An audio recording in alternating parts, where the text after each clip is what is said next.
Welcome, my peeps, my peoples. Peep Squad is in the building, baby. So let's get into the situation and talk about Bobbi Brown Jr. We send our condolences to Bobbi Brown and to the Bobbi Brown family, and also to Bobbi Brown Jr.'s family and friends too. This is really a sad situation. Two friends of Bobbi Brown Jr. has spoke to the media, and they had some things to say about Bobbi Brown Jr. departure.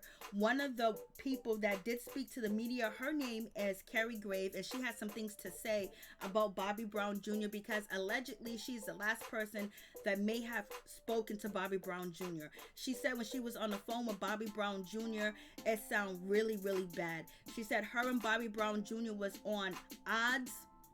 They wasn't on good terms, but he was reaching out to her, and he finally reached her on Tuesday, the day before he departed from this earth on Wednesday. And she said the phone call with Bobbi Brown Jr. was really it was really intense because he was coughing and coughing. He sounds so congested, and when he was trying to get up and move to get a drink, it sounded like he was fighting to do that, and his just and the coughing and the congested, he was so congested that you can hear, like, it wasn't something that was, sound normal. This is why she came to the conclusion that she believes that he had COVID, and he did have a heart condition. He did have a heart condition too. And she also states that Bobbi Brown Jr. had a phobia of hospitals, and that's probably why he did not go seek medical treatment, because he was scared of hospitals. And she said it was a very eerie conversation because she hasn't spoke to him, and he said to her on Tuesday how he was sick, and you will never know what you will die from. Like, oh my God, somebody, a 28-year-old, saying, like, how sick he was and how you never know what you might die from. So he felt like something was coming on. Sometimes people can have an eerie feeling, or have a feeling inside that they might depart from this earth. There are some people that reach out and call all the people that they love, give people hugs, give away things, and you don't know why they're doing this. And then the next day that you hear that they departed, or they depart right in front of you. Like, this has happened where some people start to call old friends, start to call old family members, anybody they come in contact with, they hug them and they tell them that I love them. And it seems like Bobbi Brown Jr. was doing this, not that he tried to commit anything to himself, but he was just very sick, and he probably felt like he was in a danger zone where he might not make it, because he probably never felt this sick before in his life, and feeling that sick and feeling like he's not going to make it, but he still did not go to the hospital or dial 911. Which is really crazy and really sad, because a lot of people are afraid of hospitals and afraid of doctors.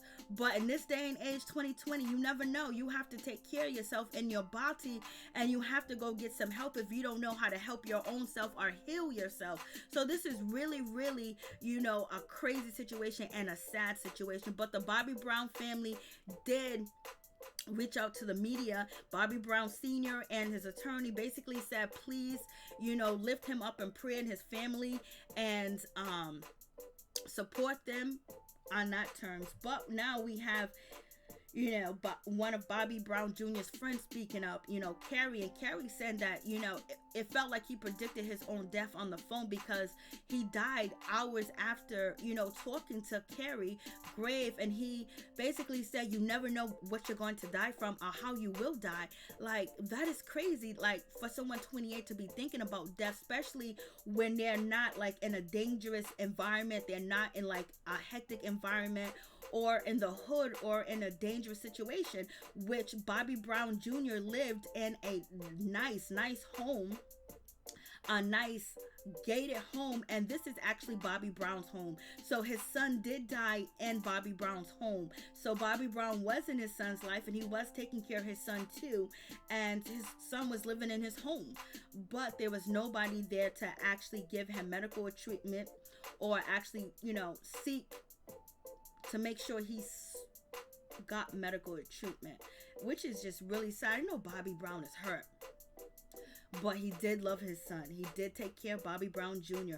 Bobby Brown Jr. wanted to be a rapper, and he was trying to be a rapper, and he has music videos, he has singing videos out here on the internet, and he was trying to live up to his father's image and surpass his father's, in the music business, because you want to do that. You don't want to live in your father's shadow. And this is what some of his friends did tell the media publication, that he didn't want to be in his father's shadows, and he also didn't want to be accused of being an addict or being on any types of substance, because he knew what his father suffered from, and how the media dogged his father out, and he wanted to do something different. He wanted to leave a legacy, a Brown legacy behind. Even though Bobby Brown is leaving his legacy, he's living through and has a legacy. His son wanted to have a legacy too as well, to make his father proud and do something totally different from his father. But when it comes to Carrie Grave, she spoke to the media,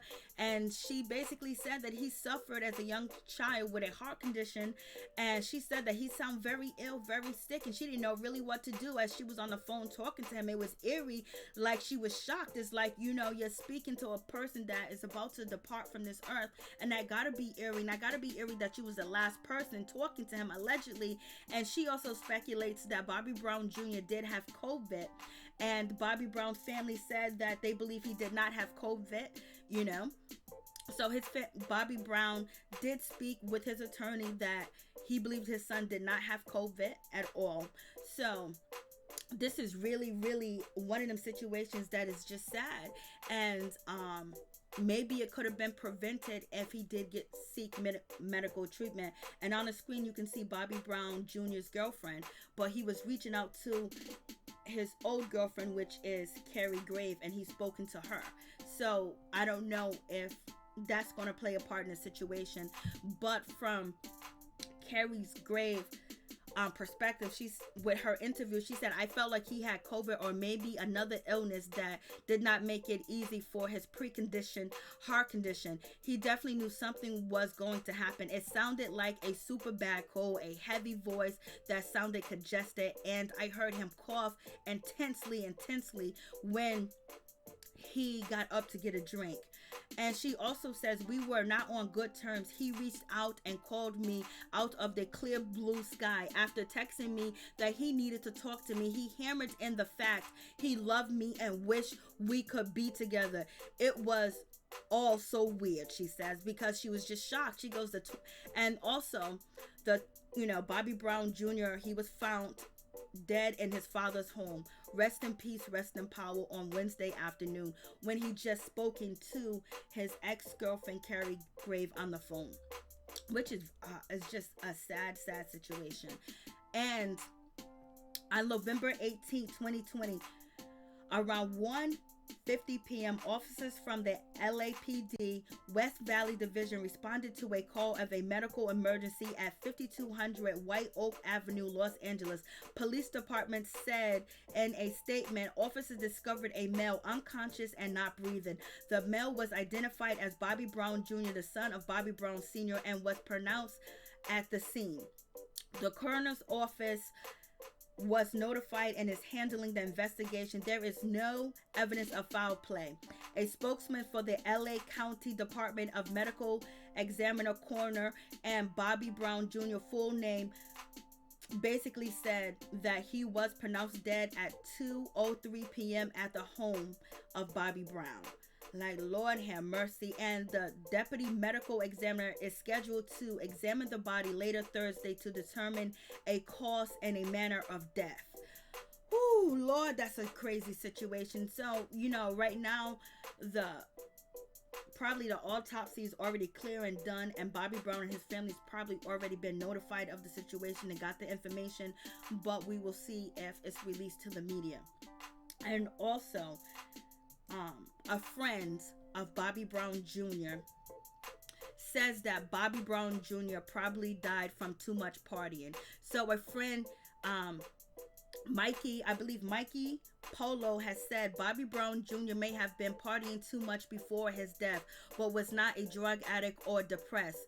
Friend and fellow rapper, Mikey Polo has said the 25-year-old spoke out after Bobby Brown Jr. was found dead at his California home on Wednesday, saying that partying is probably the cause. But he also extremely denies reports that Bobby Brown Jr. suffered from depression, saying he was a very happy despite ups and downs and feeling the pressure to live up to his father's name in the music business. Polo also states police are investigating Bobby Brown Jr.'s death, but have not yet released a cause of death, with a coroner asking for time to gather more information. Also, the Sun asked Polo why he thinks Bobby Brown Jr. died. And Polo says it was probably too much partying or something like that. He had a lot to live for, and if he had a drug problem, trust me, we would have stopped it. I would not let Bobby do anything and F up in front of me. I have lost too many people to drugs. I know people are going to say, oh, he's Bobby Brown's son. He must have taken too much, coke or too much whatever. I don't want anybody looking at him as a druggie who overdosed. This is what his friend Polo has stated. So you guys tell me what you think about the situation. It's really just god awful.